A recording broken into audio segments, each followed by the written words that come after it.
people waiting just because they thought it was the cool thing to do.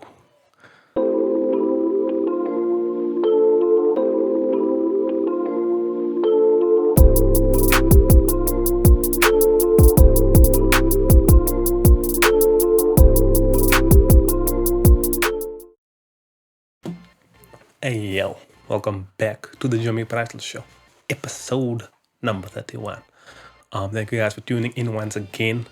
Like, can't believe, I didn't make a big deal of hitting 30 episodes last week. I kind of forgot. So, shout out to y'all for, being along for the ride. And, for anyone that just joined, thank you for joining. We got a whole bunch of episodes for you to go watch, to binge, to just learn more about the channel, what I'm about, some real valuable info and shit that's been dropped, on the series thus far. So yeah, hope you guys enjoy. But then another thing I forgot to tell you guys about was, so last Thursday you would have seen me upload a video where I'm just like rapping over this easy loop, and then there's like drums added to it. Easy by the Commodores for those that don't know. So I did kind of explain, in the post what it's about, but I think I'll just get into it in further detail over here. So what happened was, I was, just thinking about giving more streams of content, just doing more, just trying to make something happen, with my music and creative career. So then I was kind of at this place where it's like, I feel like I've grown so much and I've refined my artistry so much, that I actually don't want to just give things away for the sake of giving it, So, like, not on some like ego shit, but I really feel like it's a disservice. Well, maybe it is ego. I really feel it's a disservice to myself, to just give away new verses every time, etc., etc. So, another thing that happened was, I was listening to this old verse I did for a feature from like last November last year, and I got no word back about it. So then, I just put it over like different loops and drums and melodies that I've downloaded. And then, that thought, along with the giving people more content thought just kind of clashed, where it was like, oh shit, I got catalog. Like I've been putting out tons of music, so I decided to take these verses from songs that I dropped between 2016 and 2019 and just, flip them and chop them up and like rearrange them and then put them over the instrumentals of, older songs that I just like in listening to. So, some songs I'll add, my own drum loops to, some songs I'll leave as is, some, I'll do different things to them.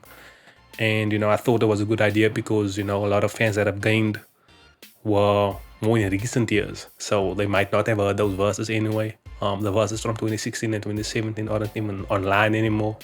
The verses from 2018 and 2019 aren't on major streaming platforms. So there was a good chance that it would still be fresh, even though my hardcore fans would know, like, oh, that's it from that song. But it's like, I tried to, at least take the 4 bars of the first verse of the song and then the last 4 bars of the second verse of the same song to, kind of switch it up a little bit at least where I could.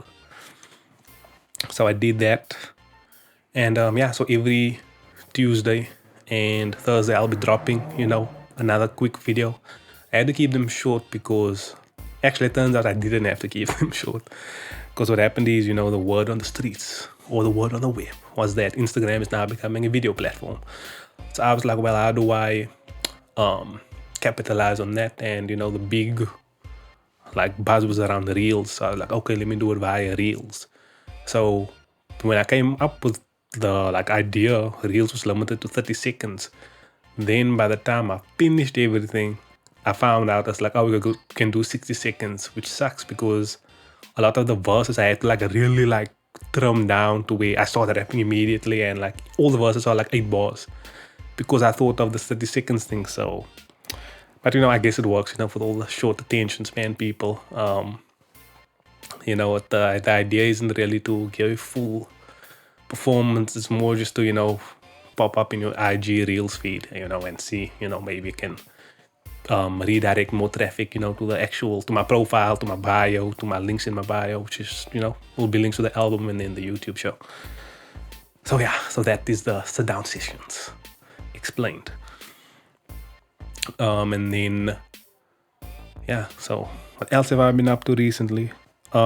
Actually, I've been watching new movies, which is something I regularly don't do. Like I'll wait like till I have list to watch it, but actually like was interested in these three movies specifically that came out recently. And the first one I wanted to speak about was Fast and the Furious 9. Mainly because like the only reason I watched it is because I watched all the others. So I was like, I gotta finish the shit because like there's only two more movies coming. So it's like I gotta like let me just finish the ride. I started the shit, let me just finish it. And I was really like couch potato kind of watch, you just kind of chill and watch it. There's no real like nothing you have to be too invested into. Like the post-credit scene, might get some people excited, if they've really been following the story and the dynamic between the characters. So, but for me, it was just the most overrated movie of the year. It's like, what do you guys expect? What did you expect from this franchise? In the ninth movie, suddenly they're going to be like, nah, guys, it's time we respect the laws of physics. Like, no, their movies make hundreds of millions of dollars. Why would they suddenly change the formula?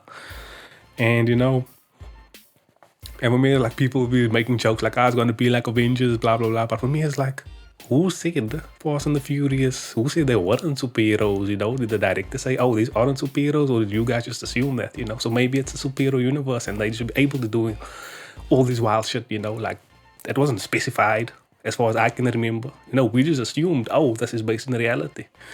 So yeah, for me, a really overrated movie. Then again, not like a real deep thought movie. Like you're not gonna learn shit, except about family.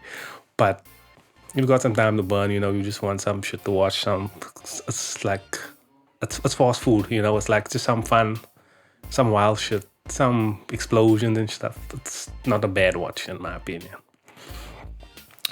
Then the next movie is the one I watched most recently, is The Suicide Squad, which I was really excited about and really interested in just based off the characters they use, like Polka Dot Man and Never Shark Man and a Weasel. So I was like, how are they gonna pull this off to make it good? Because DC has not been, they don't have I don't have the highest expectation of the movies. So that great movie, like out of the three movies, I'm gonna speak about in this episode, my favorite one, bar none. Like just the pacing, I really enjoy the pacing of the movie, but it's sort of like 2 hours something. But like it's just straight like action. That's like the plot always develops. There's not many like random things that just happen for the sake of, making a point in the character's journey or whatever. It's like everything contributes to the story. And and the parts where they do give backstory on the characters, it's very quick and to the point. So I really enjoyed the movie. Great movie. I would suggest you watch it if you're into comic book movies or if you're into action movies in general. It's a really fun watch. A crossover with Fast and Furious will be great in the future too. Actually, now that I think about it, but yeah, it was a really fun movie. Then the last movie is Black Widow. Like me, I'm more into Marvel movies just because more Marvel movies are released. So I won't say I was excited, but it was like, I know it's Marvel, so I know it's going to be quality. And I mean, it was like, I can't fault the movie, like really like harshly critique it. But just if you aren't really invested in the Black Widow's journey, as I wasn't, it's just kind of boring actually. Like, it's just, yeah, superheroes and stuff. Especially considering she's dead already and it's kind of like a backstory film. Like, I I was watching it, my girl, like an hour, maybe not even an hour into it. We started talking, doing some other shit, came back and then, we watched like the last half hour and we didn't feel the need to like watch the parts we missed. So if you are, heavy into Black Widow and, you'll probably enjoy it way more. But yeah, for me it was just like, that's alright, And then, a lot of people say with her being dead, it's like, oh, but there's a multiverse, so she could still come back and be alive. And, this whole, like, there's the reason why they decided to give her a standalone feature. But for me, it's like the whole multiverse thing, in my opinion, it just kind of lowers the stakes of everything, like in game, it was a really big and engaging story because it's like, oh shit, motherfucker's about to die. But it was like, yeah, they die, but there's another multiverse where they're all alive, and we give you another movie. It's kind of like, I'm just not. There's no stakes there. There's no risk involved. So that's just my take on it. But if you guys have your own thoughts, drop them in the comments. Let me hear what you guys think, because I'm not really that deep into the folklore and mythology of the Marvel universe. Like I enjoy the movies, but I might not know so much about the multiverse to the point where I can really get excited for it. For me, it looks more like a way for them to just revive characters when they need to, make a couple $100 million. But yeah, so that's it for this episode. Let me know what movies you guys have been watching, because I've been watching all this big blockbuster shit. Maybe there's some indie shit I should have seen. Let me know what you guys think, about the movies I mentioned, and about what you want to see on the next episode. But thank you guys so much for watching.